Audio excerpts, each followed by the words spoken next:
નમસ્કાર મિત્રો, ભૂપેશ સર ચેનલમાં આપનું હાર્દિક સ્વાગત છે। તો આજે આપણે જોવાના છે સામાજિક વિજ્ઞાન ધોરણ 8 પાઠ 4 અંગ્રેજ સમયના શહેરો, ગૃહ ઉદ્યોગો અને ઉદ્યોગો સ્વાધ્યાયનું સંપૂર્ણ સોલ્યુશન। સામાજિક વિજ્ઞાનના તમામ ધોરણના વિડીયો જોવા માટે આજે જ અમારી ચેનલને સબસ્ક્રાઇબ કરો।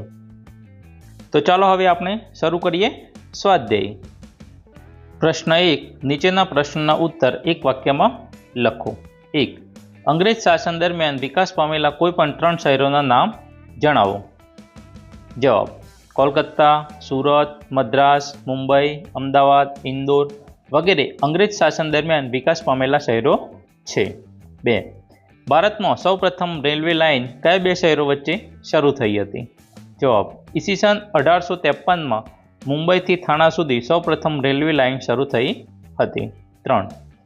નવી દિલ્હીનું નિર્માણ અંગ્રેજ કાળમાં કયા પહાડી વિસ્તારમાં શરૂ થયું હતું?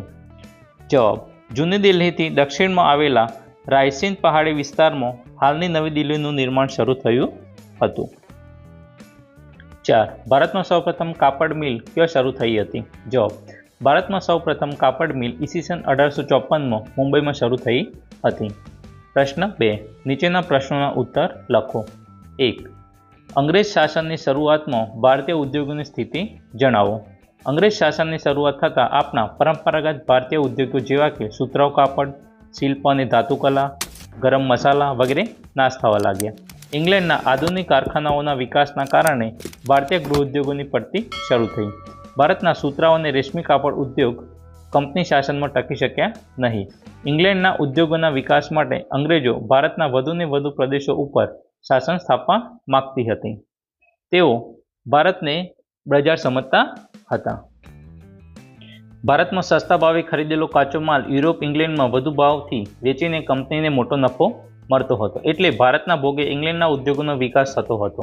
આમ છતાં વૈજ્ઞાનિક સંશોધનોને કારણે 19મી સદીના અંત ભાગમાં ધીમે પણ મક્કમ ગતિએ ભારતમાં શણ, સુતરાઉ કાપડ, લોખંડ, પોલાદ, કાગળ, રસાયણ, ચામડા કમાવાના અને જહાજ બાંધવા જેવા ઉદ્યોગોનો વિકાસ થવા લાગ્યો। ઇંગ્લેન્ડ સરકાર આ ઉદ્યોગોના વિકાસ આડે આવતી હોવાથી તેની ગતિ ધીમી હતી। તેમ છતાં કાપડ અને લોખંડ, પોલાદ જેવા ઉદ્યોગોનો સારો વિકાસ થયો હતો। 2. અંગ્રેજ શાસન દરમિયાન ભારતમાં કાપડ ઉદ્યોગોનો વિકાસ જણાવો। પ્રાચીન સમયથી ભારતીય કાપડ ઉદ્યોગ જગવિખ્યાત હતો। ભારતીય મલમલ અને પટોળા પોતાની પાસે હોવા એ અમીરોની ઓળખાણ ગણવામાં આવતી, પણ ઔદ્યોગિક ક્રાંતિએ બધું બદલી નાખ્યું। યાંત્રિક સામગ્રીનો ઉપયોગ કરીને ઇંગ્લેન્ડે મોટા પ્રમાણમાં કાપડનું ઉત્પાદન કર્યું। ભારતીય કાપડ ઉદ્યોગ તેની હરીફાઈમાં ટકી ના શક્યો। ભારતમાં હાથ વણાટનું કામ કરનાર વણકરો બેકાર બન્યા। ભારતમાં ઔદ્યોગિક ક્રાંતિની શરૂઆત સૌપ્રથમ કાપડ ઉદ્યોગમાં થઈ હતી। ભારતમાં સૌપ્રથમ કાપડ મિલ ઈસવીસન 1854માં મુંબઈમાં શરૂ થઈ હતી। પછી અમદાવાદ, નાગપુર, સોલાપુર, મદ્રાસ જેવા સ્થળોએ કાપડની મિલો શરૂ થઈ। એકલા અમદાવાદમાં 106 મિલો શરૂ થઈ હતી। ઇંગ્લેન્ડના માન્ચેસ્ટરમાં કાપડ ઉદ્યોગનો સારો વિકાસ થયો હતો, આથી અમદાવાદને ભારતનું માન્ચેસ્ટર ગણવામાં આવતું। અમદાવાદમાં રણછોડલાલ છોટાલાલે ઈસવીસન 1861માં મે માસની 30મી તારીખે ગુજરાતમાં સૌપ્રથમ મિલ શરૂ કરી હતી। ભારતમાં સોલાપુર અને દક્ષિણ ભારતના મદુરાઈમાં કાપડ ઉદ્યોગનો વિકાસ થયો હતો। આધુનિક ટેકનોલોજીથી કાપડ ઉદ્યોગ શરૂ થતાં ભારતીય કારીગરો બેકાર બન્યા હતા। આમ છતાં ભારતની સ્વદેશી કાપડની કળા પૂરેપૂરી નાશ થઈ ન હતી, કારણ કે ભાતીગર મનમોહક ભાતવાળી સાડીઓની કિનારી બનાવવા જટિલ વણાટકામ કરવું પડતું હતું, આથી આવા કારીગરોની જરૂર રહેતી। આ સમયે સોલાપુર, મદુરાઈ તેના મહત્વના કેન્દ્રો હતા। અંગ્રેજ શાસન દરમિયાન કાપડ વણાટનો કાપડ મિલ કારીગરો અને કાપડ ઉદ્યોગની ઘણી મુશ્કેલીઓનો સામનો કરવો પડ્યો હતો। ભારતીય બજારોમાં બ્રિટનનું કાપડ સસ્તા ભાવે વેચાતું હતું, જેના કારણે ઉત્પાદકોને મોંઘા ભાવે વેચવું પડતું હતું। આ સમયે મહાત્મા ગાંધીના આગમન બાદ સ્વાતંત્ર્ય ચળવળના ભાગરૂપે સ્વદેશી આંદોલન શરૂ થતાં ભારતના ગ્રામોદ્યોગ, હાથકાંતણ, હાથવણાટ, કુટીર ઉદ્યોગ અને ઉનર ઉદ્યોગને પ્રોત્સાહન મળ્યું। 3. પ્રથમ વિશ્વયુદ્ધ પછી ભારતના લોખંડ પોલાદ ઉદ્યોગના વિકાસ વિશે જણાવો। જવાબ: પ્રથમ વિશ્વયુદ્ધના દબાણના કારણે ભારતમાં ઔદ્યોગિક વિકાસને વેગ મળ્યો। જમશેદસિંહ તાતાએ સાગચી, હાલનું જમશેદપુરમાં લોખંડનું સૌપ્રથમ કારખાનું સ્થાપ્યું। આ કારખાનાની સ્થાપના થતાં જ ભારતમાં લોખંડ પોલાદ જેવા પાયાના ઉદ્યોગની શરૂઆત થઈ।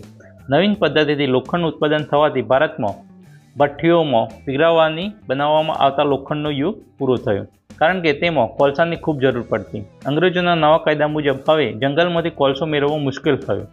લોખંડ અને પોલાદના ઉદ્યોગની શરૂઆત થતાં બીજા ક્ષેત્રના ઉદ્યોગોની શરૂઆત થઈ. બેંગ્લોરમાં ઇન્ડિયન ઇન્સ્ટિટ્યૂટ ઓફ સાયન્સ નામની સંસ્થાની સ્થાપના થવાથી લોખંડ પોલાદ ઉદ્યોગની નવી દિશા મળી. કુલ્ટી અને બુરહાનપુરમાં લોખંડ પોલાદના કારખાના શરૂ થયા. ભદ્રાવતીમાં પણ કારખાનાની શરૂઆત થઈ હતી. આમ ધીમે ધીમે ભારતમાં ધાતુ વિદ્યામાં પ્રગતિ આવવા લાગી.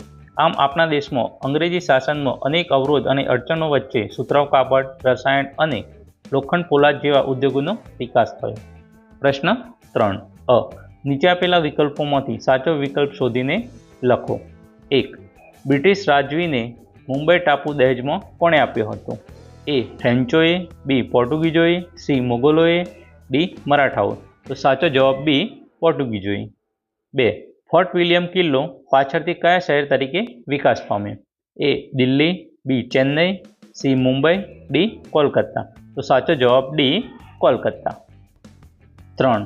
કયા શહેરને ભારતનું માન્ચેસ્ટર કહેવામાં આવતું?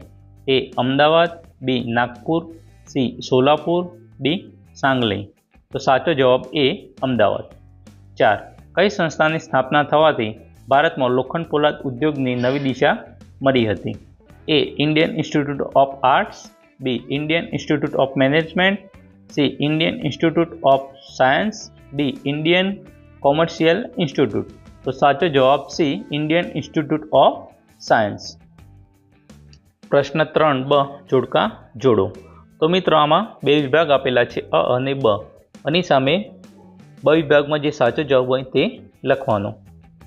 1. લોખંડ પોલાદ ઉદ્યોગ. તો તેની સામે સાચો જવાબ છે સી. જમશેદપુર. 2. કાપડ ઉદ્યોગ. તો સાચો જવાબ ડી. અમદાવાદ. 3.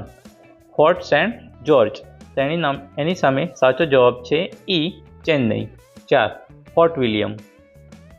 તો એની સામે સાચો જવાબ છે એ. કોલકાતા. જો મિત્રો વિડીયો ગમ્યો હોય તો વિડીયોમાં લાઇક કરો, કોમેન્ટ કરો અને તમારા બીજા અન્ય મિત્રોને શેર કરો. અને જો ચેનલ સબસ્ક્રાઈબ કરવાની બાકી હોય તો અત્યારે સબસ્ક્રાઈબ કરો, જેનાથી તમને આવનાર વિડીયોની માહિતી મળતી રહે. Thank you.